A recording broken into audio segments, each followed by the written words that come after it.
Gunung ini tempat gerillianya DITI pimpinan Kartosuryo. Sama seperti kita mendengar burung. Makin lama makin dekat.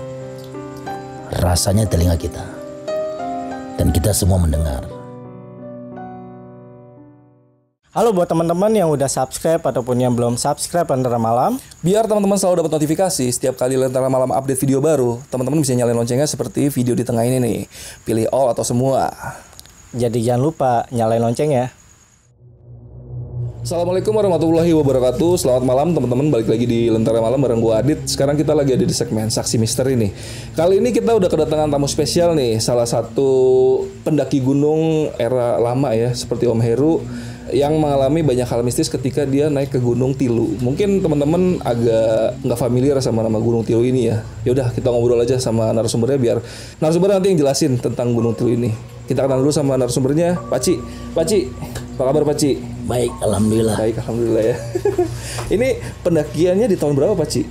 Mungkin 9596 kali ya. 9596. Boleh cerita sedikit Paci tentang kisi-kisi aja tentang Gunung Tilu ini gitu Paci? Ya, Gunung Tilu ini salah satu tempat lokasi gerillianya DITI pimpinan Kartosuryo. Kemudian tempat salah satu mungkin menurut saya mencek atau pelanduk, bentuknya itu kancil yang banyak di sana untuk diburu dan makan dan enak dagingnya pun. Oh iya, binatangnya banyak diburu situ ya. Sama ini tadi apa? Daun puspa itu banyak di sana. Dikonsumsi orang sana untuk peningkat vitalitas. Iya, buat vitalitas Pak. Buat teman-teman coba aja nanti kalau main-main ke Gunung Tilu ngambil daun apa? Puspa ya. Dan Paci di situ lumayan banyak ngalamin hal mistis ya pas di pendakian itu ya. Lebih lengkapnya Paci cerita aja nanti buat cerita ini. Paci sebelumnya Paci ada Instagram atau YouTube channel Paci? Ya ada nama lengkap aja nanti. Kalau YouTube, kalau Instagram tuh Said JR. Said JR. Terus di deskripsi aja. Siap, nanti kalau teman-teman mau mampir-mampir ke sosial medianya Paci, linknya gua taruh di deskripsi. Yaudah, sebelum teman-teman dengar cerita dari Paci, teman-teman nonton dulu yang satu ini.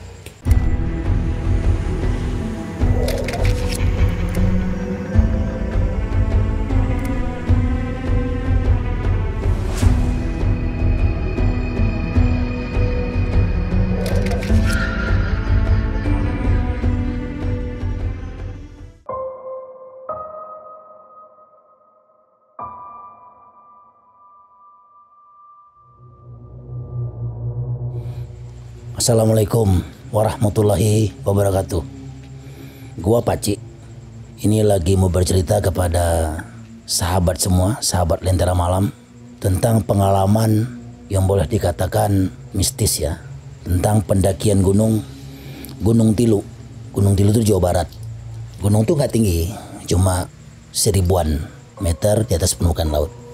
Tapi memang kalau untuk cuaca, suhu ini dingin. Dan secara sejarah gunung ini tempat gerillianya DITI pimpinan Kartosuryo. Jadi banyak peninggalan-peninggalan. Saya pikir bukan peninggalan bentuk senjata ya, tapi lebih kepada gua itu ada macam tanah yang digali kayak kotak gitu, tapi dalam mungkin 2-3 meter ke dalam. Ada lorong. Dulu menurut penduduk yang menemani kami mendaki tersebut, tempat sembunyinya Kartosuryo dan pasukannya, bahkan tempat menimbun senjata. Nah, legenda Kartosuryo ini nanti sampai ke Gunung Gede, di Gunung Gemuruh kalau tidak salah. Kira-kira begitulah sejarah-sejarah ya. Gunung Tilu ini kalau bahasa Sunda Tilu itu kan 3. Nah, kira-kira kalau kita lihat dari jauh Gunung Tilu itu seperti ada 3 tumpuk. Kalau kita dari jauh 3 tumpukan. Kami pun waktu itu mendaki gunung tersebut dalam rangka uji coba mungkin atau latihan ya, sebelum kami melakukan tujuan daripada perjalanan pendakian kami sebenarnya nanti di gunung yang lain maksudnya. Jadi ada beberapa gunung yang harus kita coba dulu.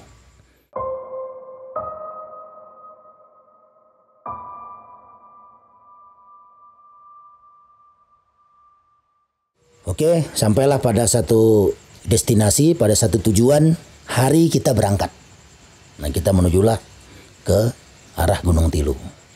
Saya cerita pada teknisnya saja ya, karena mengingat desa, mengingat titik-titiknya Kadang-kadang ada lupa-lupanya.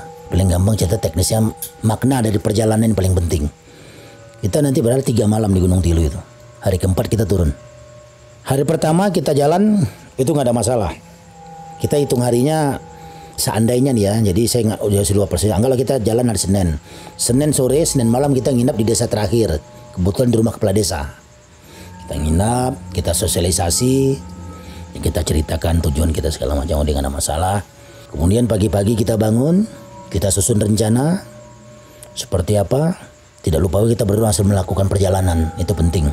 Berdoa semoga perjalanan itu dilindungi oleh Allah Subhanahu wa taala, bahwasanya ini perjalanan adalah untuk menambah wawasan kita, menambah pengetahuan kita, dan mengingat betapa besarnya ciptaan Tuhan di dunia ini.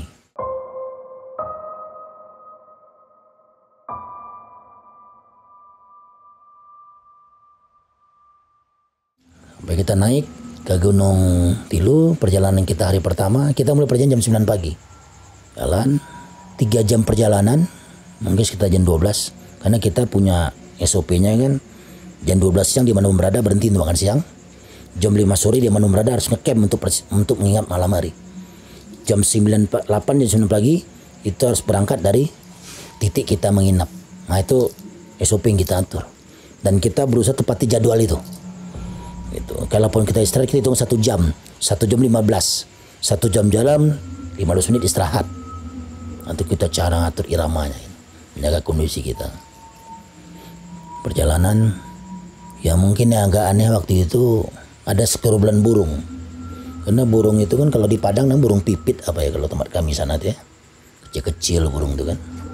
Ini gerombolan biasa tapi kan ada di padi, maksud di sawah. Nah burung kayak gitu yang saya lihat. Penglihatan saya burung itulah, dan itu banyak sekali, ratusan mungkin 1000-an mungkin ada kali. Dan kita terbang, hinggap, tapi tidak menghalangi jalan. Nah itu aneh, karena tiba-tiba burung itu menghilang, kita nggak tahu kemananya, hilang dalam hutan. Sampailah kita jam 12 teng, kita berhenti makan.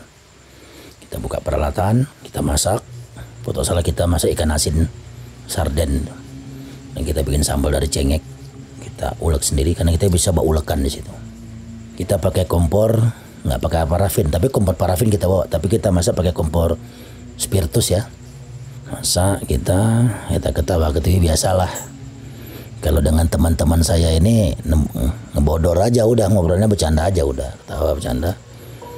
Saya nggak tahu loh pendekan sekarang, pokoknya kalau saya dengar cerita kan nggak boleh ngelawak, nggak boleh ngelucu. Lo aneh juga naik gunung tuh kita nggak boleh ngelawak gitu. Kemudian kita bilang capek lelah nggak boleh, ya ucap bilang lelah kita nggak usah naik gunung. Manusiawi kita bilang lelah dan capek itu. Kita jangan mau diatur sama mereka yang ada di alam sana, bodoh kita namanya. Selesai kita makan, kita jalan lagi. Jalan sampailah kita di, kalau tidak salah saya kalau hitungan pos itu mungkin pos ketiga kita sampai. Dia ada nama Ciseran, Cisanten atau apa namanya, ada nanti dalam jalur itu ada. Dan kalau orang lihat peta Gunung Tilu, jalur trekking pasti samar, karena orang jarang naik ke sana. Penduduk satu-satu sampai ke puncak. Nah, sana orang sering berburu tuh mencek. Nah pemburu mencek tuh kami lihat, ketemu pas jalan. Mencek itu kayak pelandu. Pelandu tuh kancil mungkin ya, kalau sini ya, kecil. Tapi kalau kukunya itu di bawah dipotong kaki kukunya itu buat orang mijit di sana. Itu bagus. Dagingnya enak mencek itu. Nah banyak pemburu itu kita temu.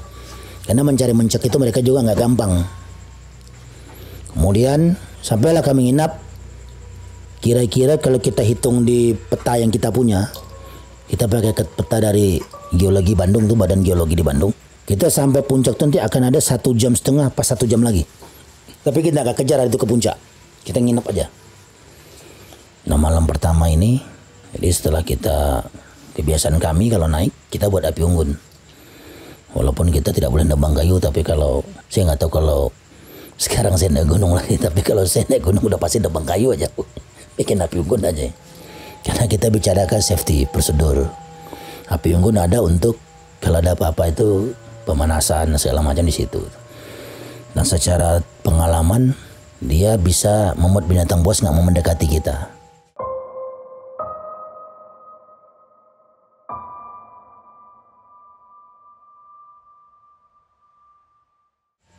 Nah malam itu ada kayak suara ramai, tapi dari kejauhan, kayak orang berbicara, tapi suaranya tidak jelas. Dia bisik-bisik.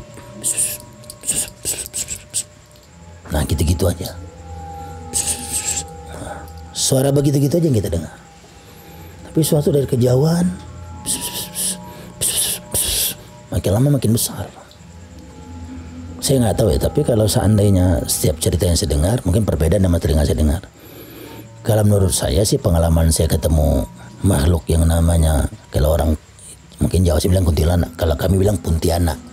Orang Melayu pasti bahasa puntianak, nggak ada bilang kuntilanak, puntianak. Kalau bahasa mantranya kalau kami di kampung, puntianak, orang mati beranak, mati kena timbul tanah tambak, kerat bulu panjang panda. Itu cara ngusir dia itu. Itu mantranya itu. Kalau orang Melayu pasti tahu ini. Suaranya itu gimana?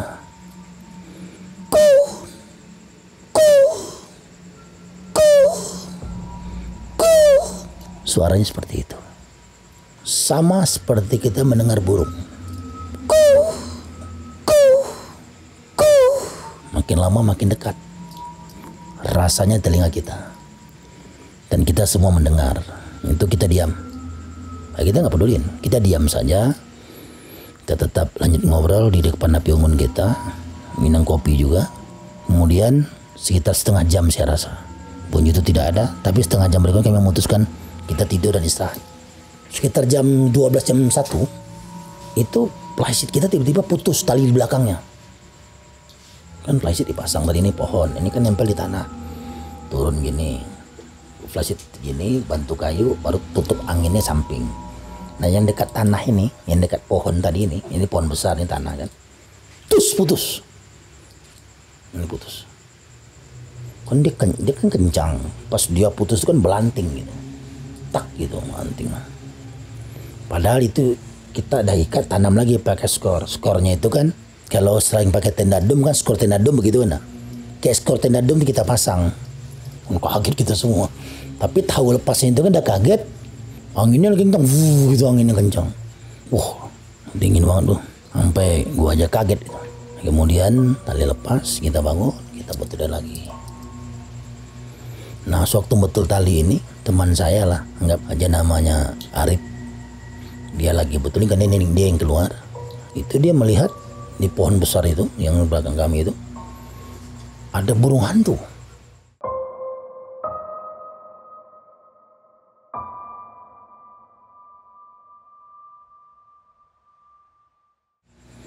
Itu gede sekali menurut dia. Dia lihat, dia buru-buru masuk. Kenapa, Rip? Oh, udah gue pasang nih. Udah tidur aja deh, dia bilang. Loh, emang kenapa? Enggak ada apa-apa. Tidur aja, udah harian. Kan udah jam malam juga, dia bilang. Jadi dia macam kesel, kita tanya kenapa lu buru-buru masuk ke dalam tempat tidur gitu. Alasan dia, udahlah tidur aja kita. Dia. Rupanya dia menekan ketakutannya itu. Itu aja kejadian malam itu. Pagi kita bangun. Standar kita bangun 5:30. Sholat subuhnya ya tahu darurat, tayamum aja kita, karena air kan susah. Ya masing-masing, kita nggak berjamaah. Udah selesai semua, kita masak segala macamnya, makan, baru dia cerita. Menurut gua sih dalam pengalaman hidup gua naik gunung, kita nggak punya pantangan cerita, apa kita lihat tuh langsung kita nggak ada pantangan. Jadi saya menafikan tuh orang pantang cerita tentang sesuatu dilihat tuh di gunung juga. Nah, saya menafikan itu. Ya mungkin tahun kita naik gunung beda. Saya kan tahun kuda, mungkin cerita banyak tahun milenial, mungkin beda zaman, mungkin jin hantunya beda juga, kita nggak tahu kan. Yang pasti kita nggak ada tabu cerita itu, karena itu hal yang harus kita ceritakan juga. Udah cerita, ya udah, kita hanya bilang ya udah mungkin bisa juga burung hantu yang belum terdata, kan banyak itu binatang-binatang belum terdata oleh mungkin balai hewan kita ya, nah, mungkin belum terdata menurut kita. Ya udah, kita diamkan saja. Nanti kita tahu burungnya waktu kita turun nanti dicerita sama penduduk. Siapa, apa burung ini. Nah jadi gitu. Kita menyimpulkan ini udahlah burung tak terdata. Burung hantu memang muncul malam dan tak terdata. Karena ada warna biru kuning. Kalau hitam kita biasa burung hantu. Dan dia bilang besar, 1,5 meter lebih lah. Karena dia bilang kalau bahasa dia itu ya setengah keril lu lah gitu kira-kira. Nah keril kita keril 80 liter. Bukan keril 60. Keril 60 itu segini nih tingginya nih. Ini kita 80 segini semuanya tinggi. Lagi 80 zaman dulu Alpina tinggi segini. Bulatannya itu sebesar ini bulatnya itu. Keril Alpina tuh. Bulatnya itu tinggi segini nih. Judulnya 80 liter aja tapi bulat. Jadi besar keril lu lah. Ya udah. Ini malam pertama kita jalan lagi. Memang gak lama sih. Kita foto jam 9 kita berangkat. Jam 10 lewat 10 kita sampai di puncak Gunung Tilu. Dan memang benar kalau lihat ada macam tanah, kotak gitu. Gua rasa mungkin 3 kali 8 apa 3 kali 7 kali ya. Besarnya gitu. Ada cekungannya macam 2 bagian. Ya menurut cerita lah naruh tempat senjatanya. Kartu Suryo, bawa Yahram Kartu Suryo. 2, 1, ada 3 lubang. Agak jauhan. Nah, jadi puncaknya itu bukan seperti gini. Puncaknya lebar. Jadi kita ada pohon-pohon besar segini ada di puncaknya itu. Bukan seperti puncak gunung tambah kecil vegetasinya. Kalau puncak di atas 3000-an itu kan nggak ada vegetasi, batu. Seperti gunung-gunung 3000-an lah, Selamat, Mahameru, Rinjani segala macamnya. Nah ini karena dia cuma 1100-an, ini masih ada pohon segini. Itu lebar itu. Di kita ujung sana kelihatan juga hutan di ujung sana kelihatan tuh. Jadi kalau ada orang kita kelihatan, dia lost tuh. Jadi kita nggak terhalang. Pohon-pohon besar, semak-semaknya nampak orang di sana. Itu nampak juga, nampak. Gitu. Nah, ini lubang ini, pohon kita misalnya. Cuma kalau lubang ini rapi. Jadi kalau pohon itu kayak berjejer, nah di lubang ini enggak. Pohon yang ditanam seperti mengkotak lubang itu sendiri. Nah memang kalau kayak pertahanan jadinya gitu. Jadi kalau kita anggap gambarnya 2 dimensi nih ya, ini kotak, kalian bayangkan. Ini pohon. Jarak sisi garis lubang ini ke pohon sekitar 2 meteran. Lubang. Nah segitulah bentuknya.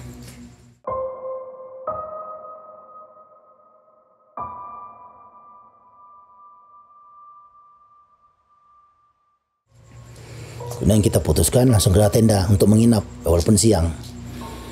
Jadi tujuan kita naik gunung itu sebenarnya lebih kita punya pendataan vegetasi. Kita mendata vegetasi yang bisa dikonsumsi kalau kita dalam keadaan kondisi survival. Sampai di sana untuk nginap, jalan. Nah kebiasaan kita kalau udah kita nenda itu kita jalan udah jauh tuh jalan. Biasa kita tuh flying kita. Golok kita yang panjang bisa taruh di depan dada saya, diikat, taruh. Kalau pakai ikat pinggang bel atau kita pakai slayer, pisau pinggang samping, pisau pinggang segini, itu selalu kita bawa. Jadi cek, dan memang nggak ada jalur jalan setapak sama sekali. Jalan setapak itu ada di kontur yang sejajar sama kita nginep malam itulah, itu ada. Karena jalan cari kayu sebenarnya, nah, itu ada. Siang itu nggak ada apa-apa. Masuk kita sore, kemudian nginaplah kita malam itu. Bikin api unggun, kita nginap. Nah malam itu kan kecapean tuh perjalanan kita itu. Karena sampai di puncak walaupun lebih siang kita ngider. Karena kita melakukan pendataan, bawa kertas segala macamnya gitu. Jam 8, 9 udah tidur semua. Gua belum tidur. Sekitar jam 10. Itu gue lihat di ujung sana itu tiba-tiba ada cahaya biru tuh. Turun. Pertama gue pikir bintang Komukus. Bintang berekor, gue bisa ucapkan keinginan. Biru. Tapi kan karena tadi gue bilang tadi kan lebar itu kan kelihatan tuh kan. Jatuh tuh nampak kita bukan seberang gunung. Ya di situ jatuhnya gitu. Terus gitu ya. Itu yang mendengar kayak gitu bunyinya. Kayak kita kalau mercon terlalu kuat sini bukan bunyi mercon. Kalau mercon dar itu ini enggak, ini tus gitu. Kok saya kejar itu. Karena pikiran saya pusaka aja udah. Saya kan kadang ada doyan-doyannya juga itu lihat pusaka gitu. Jadi ada sesuatu tuh. Ya sebesar inilah kira-kira ya. Seginilah. Karena kalau saya pegang segini, segenggam dia. Segini. Dapat. Saya pegang, nggak langsung pegang, salah. Panas nanti. Maksudnya sudah dia mati sesaat.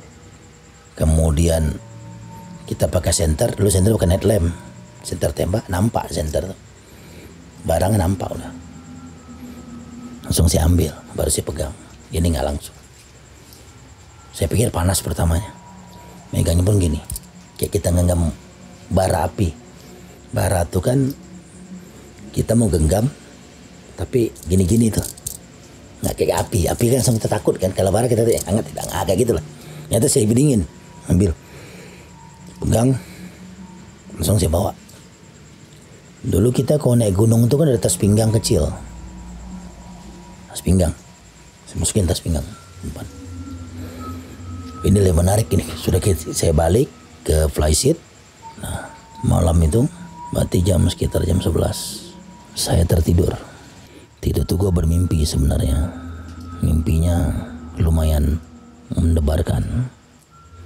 Di dalam mimpi itu gue merasa berada di suatu tempat yang luas, tapi suasana di situ biru, seperti biru langit. Ada lembayungnya ketika berlanjak perlahan dari maghrib menuju malam. Tapi warna pemandangan itu kalian bisa lihat ketika kalian berada di pantai. Pokoknya seperti matahari nggak kelihatan, tapi pendarnya kelihatan. Nah, waktu gue berdiri menatap itu, tiba-tiba ada yang dari belakang nepok. Hei, dia bilang begitu. Dia dari belakang. Ini yang gue lihat bukan seperti sosok manusia. Jadi tampangnya tidak bisa gue lukiskan, gue cetak deskripsinya. Itu gimana tuh ya? Tapi ini bercahaya. Dan tidak salam lagi, tepuk aja. Gue yang mengucapkan salam. Assalamualaikum. Waalaikumsalam. Jadi barang, kembali review sebentar ya. Barang ini nanti sebenarnya nanti dari 1 jadi 3. Barang itu nanti. Jadi inilah penitipnya. Dia bilang dengan bahasa, kalau pendengaran gua itu bahasa Indonesia, tapi sebenarnya kayak bahasa Sunda sih sebenarnya.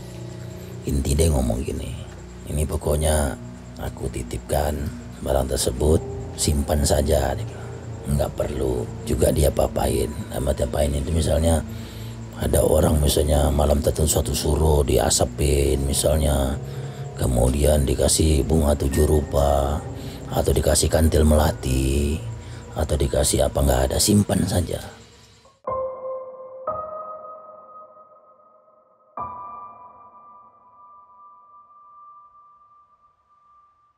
Jadi sudah itu dia ceritakanlah asal usulnya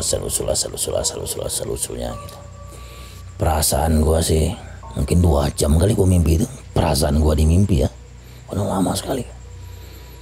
Dia tunjukkan lagi sampai tempat macam-macam lah. Kalau gua cerita sih lebih dalam sih, jadi bisa ngibul kata orang.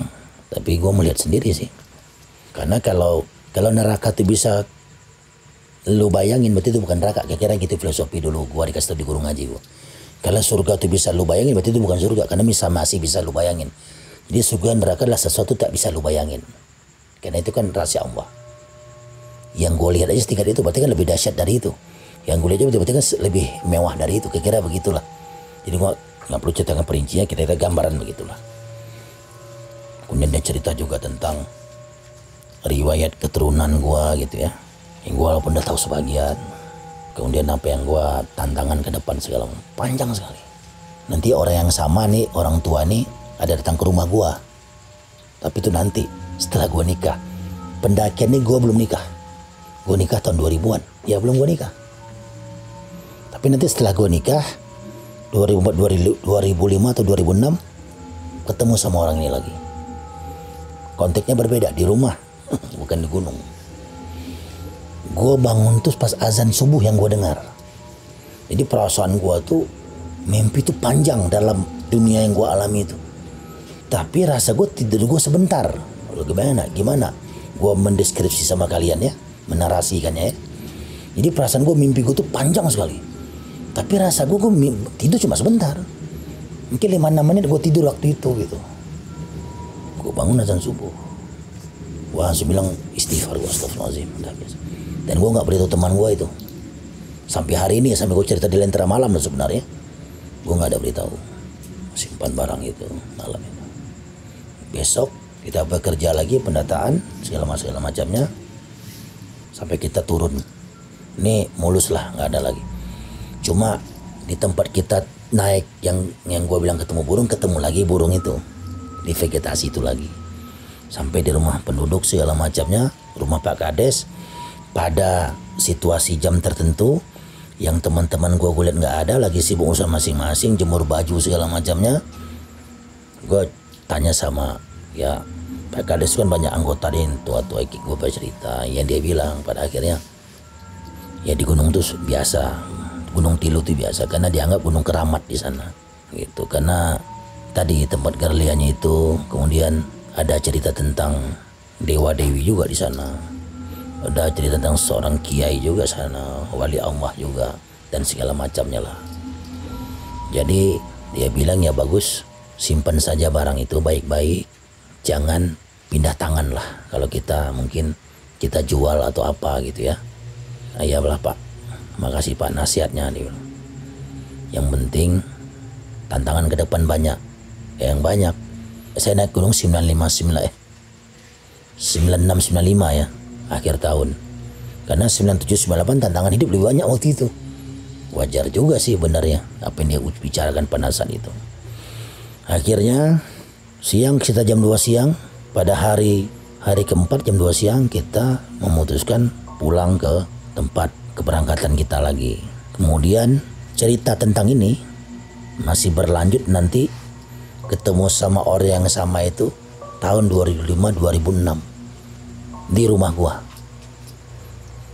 Itu kalau mau diceritain.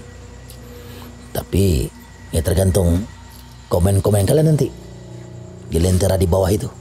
Gua pikir itu yang bisa gua ceritain. Hikmahnya yang bisa gua ceritain dalam cerita ini adalah, pertama, kalau naik gunung kita harus dengan niat yang bersih dan baik. Kemudian tidak semuanya juga hal-hal yang aneh itu kadang harus kita hindari. Kadang-kadang ada manfaat bagi kita tanpa kita sadari. Kemudian yang paling penting adalah persiapan pendakian. Itu paling penting. Kalau nggak ada persiapan pasti kita selalu lebos, selalu kita mengeluh. Nah, persiapan paling penting. Gua pikir itu bisa kuceritain dalam cerita kali ini. Saya Pak Ci, sampai ketemu di lain tempat dan waktu dengan cerita yang berbeda. Halo buat teman-teman yang udah subscribe ataupun yang belum subscribe Lentera Malam. Biar teman-teman selalu dapat notifikasi setiap kali Lentera Malam update video baru, teman-teman bisa nyalain loncengnya seperti video di tengah ini nih. Pilih all atau semua. Jadi jangan lupa nyalain lonceng ya. Oke, itu tadi cerita dari Pak Ci. Makasih banget nih Pak Ci udah share cerita pengalamannya di Lentera Malam nih Pak Ci. Nah, kita sekarang masuk ke sesi ngobrol-ngobrol ya. Karena gue agak tertarik dengan sejarah tentang gunung ini nih. Mungkin buat teman-teman yang belum pernah denger DITI atau Kartosuwiryo, boleh lah Pak Ci cerita-cerita sedikit tentang Kartosuwiryo dan organisasinya itu lah. Siapa tahu teman-teman belum pada tahu gitu. Sebenarnya kalau bicara tentang Kartosuwiryo dan segala macamnya itu, sejarah yang menarik di Republik ini. Terlepas pro kontra, Kartosuwiryo menurut saya salah satu punya peran besar juga dalam Republik ini. Karena Kartosuwiryo, Musso dan Soekarno itu satu guru. Guru mereka adalah Raja Tanpa Mahkota, namanya Hos Cokroaminoto. Hos Cokroaminoto juga Raja Tanpa Mahkota. Jadi ini kakek buyutnya Maya mantan Istri Dani. Karena Cokroaminoto itu punya anak pertama namanya Utari, itu istri pertama Soekarno. Pada akhirnya memang divorce. Kemudian Soekarno menikah lagi sama Ibu Inggit waktu kuliah di Bandung. Nah, Utari nggak sempat punya anak, divorce sama Soekarno, baru menikah lagi. Nah, turunan Utari ini nanti sampailah ke Maya. Bapak Maya itu kan rektor. Kok tidak salah saya. Nanti kalau Maya nonton juga koreksi sejarah yang saya tahu ini ya. Jadi mereka bertiga menarik kan. Soekarno nasionalisnya kuat, Musso dengan komunisnya, kemudian Kartosuwiryo dengan Islamnya, religiusitasnya. Itu berguru sama satu orang. Berarti satu orang ini semuanya ada di dia gitu. Intinya kan begitu jadinya. Betul. Cuma ngambil sesi mungkin ngambil jadwalnya berbeda-beda. Jadi berbeda-beda pula ilmu. Iya. Dan mereka saling mengenal pada dasarnya gitu. Kalau Bumi Manusianya Pramudia itu cerita tentang Cokroaminoto bukan sih Pak Ci? Ya. Bener ya? Nah itu mungkin teman-teman bisa nonton juga film Bumi Manusia yang belum tahu Cokroaminoto siapa ya. Kemudian satu-satunya yang mengupas Islam dari sisi sosialisme itu cuma buku Cokroaminoto. kalau tidak salah judul bukunya Sosialisme dalam Islam, apa Islam dan Sosialisme. Dulu waktu kita zaman kuliah itu buku wajib kita baca juga itu. Iya. Gitu. Terus sekarang itu bikin bukunya. Dan itu akhirnya kan mereka punya ideologi masing-masing ya Pak Ci ya. Dan Kartosuwiryo itu lebih ke mungkin kalau sekarang bilangnya ini kali ya garis keras ya Pak Ci ya. Ya, tapi kan tidak seperti jamaah Islamnya itu bom-bom. Iya, betul. Mereka gerilya berjuang gitu. Dan Oke, masing-masing mau bikin negara juga gitu. Iya bisa jadi Pak. Itu hebatnya kan. Nah itu kan saya pernah baca juga Kartosuwiryo itu kan pelariannya itu banyak di hutan-hutan ya. Nah itu Gunung Tilu itu tempat dia ketangkepnya atau bukan sih Pak Ci? Bukan, dia ketangkapnya nggak di Gunung Tilu kok tidak salah. Oh di mana tuh Pak Ci? Kok tidak salah ya? Kok tidak salah ketangkap di Majalaya atau di mana? Kok tidak salah? Dia bisa koreksi itu. Iya. Gunung Tilu itu basis pertahanan dia. Iya. Dia sampai di Gunung Gemuruh Sukaratu, Sore Kencana, sampai sana tuh. Ini orang jago gerilya. Iya. Ini orang pintar gerilya. Emang dia kan di hutan-hutan mainnya gitu ya. Nah untuk masuk ke ceritanya lagi nih, kan Pak Ci pertama kali ngalamin hal mistis tuh ketemu sama yang burung pipit ya Pak Ci. Iya. Itu emang burung itu emang sebenarnya habitatnya emang bukan di hutan. Iya di sawah harusnya di sawah, tapi Pak Ci bisa ngelihat itu di hutan. Di sawah. Dia Dan itu gerombolan. Bukan sendiri dia. Dan gerombolan burung itu. Tapi pas lagi di situ Pak Ci ngalamin hal lain nggak selain ngeliat burung itu? Enggak, cuma bagi kita aneh kan penampakannya kok burung sebanyak ini kok ada di sini gitu. Iya. Kita kayak lebah jadinya kan. Iya. Banyak gitu. Ada apa? Emang itu kenapa sih burung banyak di sini gitu? Itu pertanyaannya gitu. Kita tuh pikir juga ini burung atau apa? Ada kanean atau ada pawang yang nggak ada. Kayak lebah kita lihat tuh. Iya. Soalnya di tengah jalan atau gimana tuh? Tengah jalan dia kan kayak gini Jo. Sebelum kita menuju titik awal kita mau koordinat kita untuk memulai melakukan perjalanan kan kita menuju titik awal. Setelah dari rumah nginep tadi. Titik awal kita lewat jalan setapak dulu. Menuju itu kita ketemu dia. Iya. Nah pas turun di bawah itu Pak Ci sempat cerita nggak sih sama tempat Pak Ci nginep pertama kali itu kan ke rumah warga gitu kan, tinggal di rumah warga. Sempat ngobrol-ngobrol nggak sih tentang burung itu benar nggak sih ada di sini atau gimana gitu? Iya cerita dia itu memang selalu hal keanehan di sini gitu. Dan tidak semua orang juga mendapatkannya. Maksudnya ada juga misalnya penduduk ke sana nggak nemu juga. Jadi penduduk pun yang sering naik ke sana nggak pernah nemu aneh juga bagi mereka. Gitu. Tapi warga situ tahu kalau gunung itu emang cukup mistis. Cukup mistis sampai hari ini. Sampai hari ini masih mistis. Itu kan gunung yang ada angka dia doang coba ya. Kan Tilu 3. Iya. Yang ada lagi di Lingga Gunung Dai. Tapi Gunung Dai dia bilang Gunung Dai bercabang 3. Dia bilang Gunung Dai ini kan namanya 3, Gunung Tilu 3. Iya. Nggak ada Gunung 2, Gunung 1 kan nggak ada. Gunung Ahad kan nggak ada. Kalau dari cerita Pak Ci kan tadi kayak jalannya tuh masih asri banget ya. Iya. Kalau sekarang itu udah ada jalur wisata atau belum sih Pak Ci tempat itu? Gue nggak tahu juga ya, tapi kalau mungkin bisa ya karena sekarang kan pembangunannya ke arah sana salah Bandung Utara ya Pak ya. Ciwidey. Lembang Lembang Utara sana Bandung Selatan. Nah itu kan lagi promosinya kencang-kencang sekarang di Bandung Selatan itu. Bandung Selatan itu daerah Kawaratu bukan sih Pak Ci? Kawaratu. Oh ya bukan. Apa namanya nih? Yang tempat syuting nyanyi Kawah Hijau apa nih? Yang mana ya? Kawah Hijau. Nggak tahu Kawah Hijau? Nggak tahu. Lagu-lagu romantis atau syuting film apa di sana tuh. Di Hijau gitu. Iya. Pokoknya itu Bandung sisi jauhnya lah. Situ Patenggang lah jalan sana. Patenggang, iya benar. Patenggang ke sana lagi kita nanti. Iya, dari Patenggang kita ngeliat tuh Patuha atau apa yang kelihatan nanti. Iya. Berarti itu daerahnya Kawaratu juga sih daerah.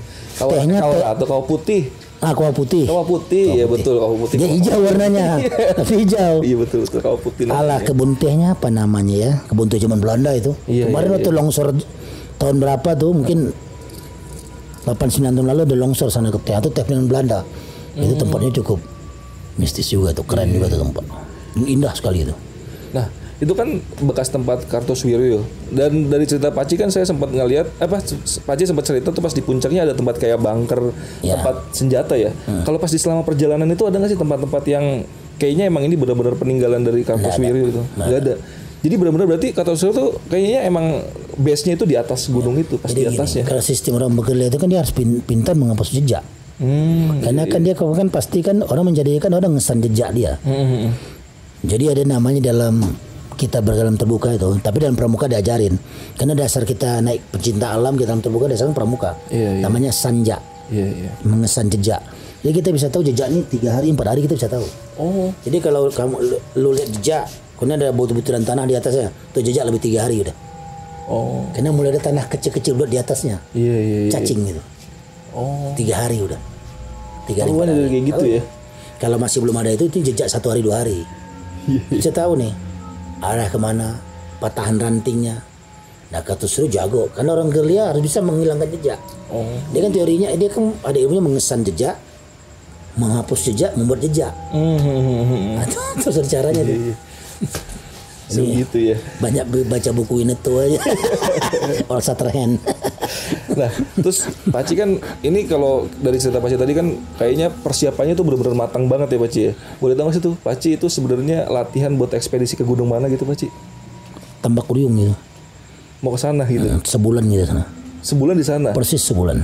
Persiapannya latihannya di Gunung persiapan Tilu. kita 6-7 bulan. Oh, Naiknya sebulan. Gunung Tilu itu salah satu dari Salah satu yang kita untuk like kita sebelum ke sana. Oh. Sebulan kita. Dan sebulan kita di lokasi kita nanti. Iya, Kita melakukan pendataan itu sebulan.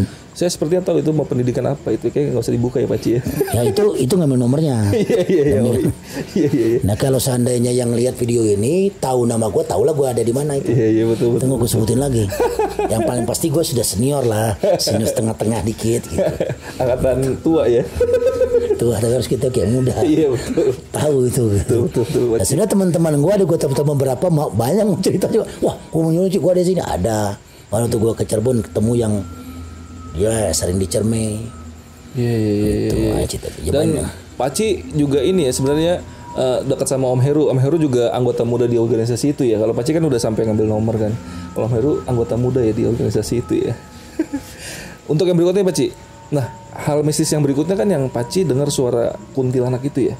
Itu dia suaranya emang kayak burung gitu. Iya. Sempat ketawa nggak sih Paci? Biasanya kan kalau orang-orang umum tuh kan kuntilanak tuh ketawa. Gue mendengar suara itu 4 kali ya. Maksudnya 4 kali dalam artian mengalami 4 kali kejadian itu sampai hari ini.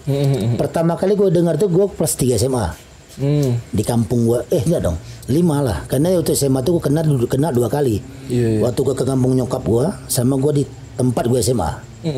Ya kalau teman SMA, kalau yang tahu asal gue SMA gue tahu tuh. Gue di tempat itu. Dan gue sekarang tempat itu udah bagus. Jadi dia melintas.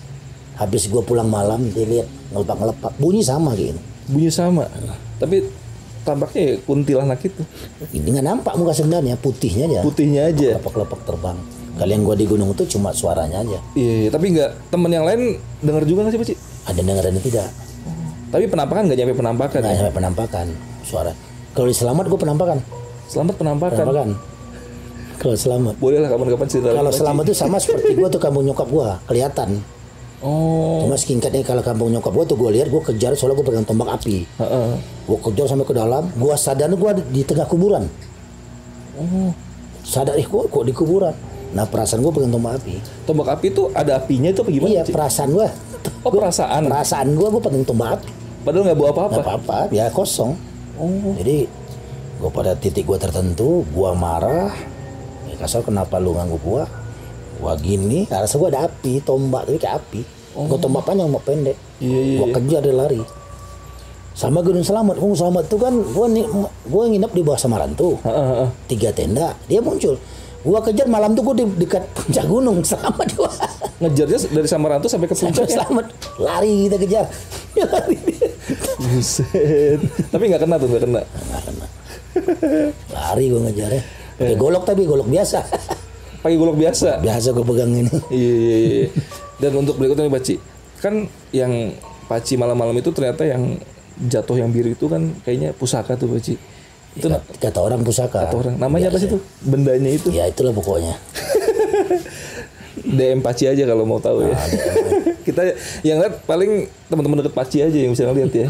Ya yang lihat ada yang mulai lihat aja gak ada masalah. Iya. Tapi nggak bisa kita babes di sini. Nanti kasih lentera malamnya.